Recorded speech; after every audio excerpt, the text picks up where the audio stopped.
Thank you, Mr. Chairman. And Senator, drinking from a fire hydrant here.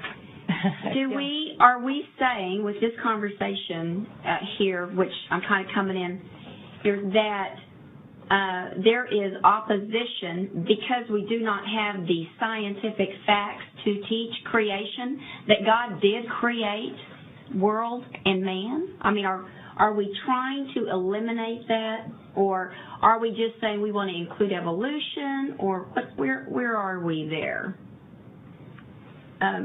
Are you asking me? I'm going to point to you. You're pointing to me. I just got in the middle of the conversation to really try to understand for my edification. Well, to clarify what the intent of the curriculum standard is, and I think what is being reinforced in professional development, I'll just use what I think is a simple example of the fossil record. So what we want teachers to do is to be sure and teach the parts of the fossil record, in that, if you look at what has been discovered so far, that science might show that there are links between different species. So that would be one part of the science, what I would consider a strength to the theory of evolution. But then let's look at some more science. What about stasis, which are periods of time where no new fossils appeared?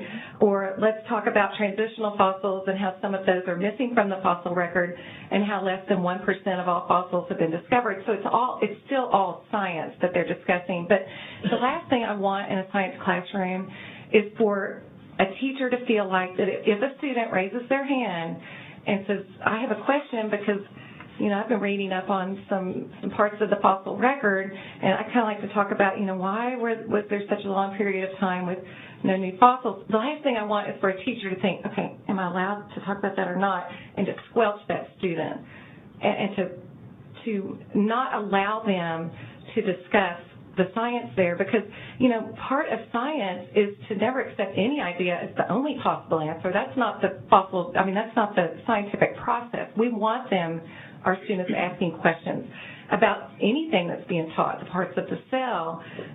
We want them asking questions about, how the digestive system works. Right. To be thinking of new things. So we can't just say, no, we're going to squelch all questions.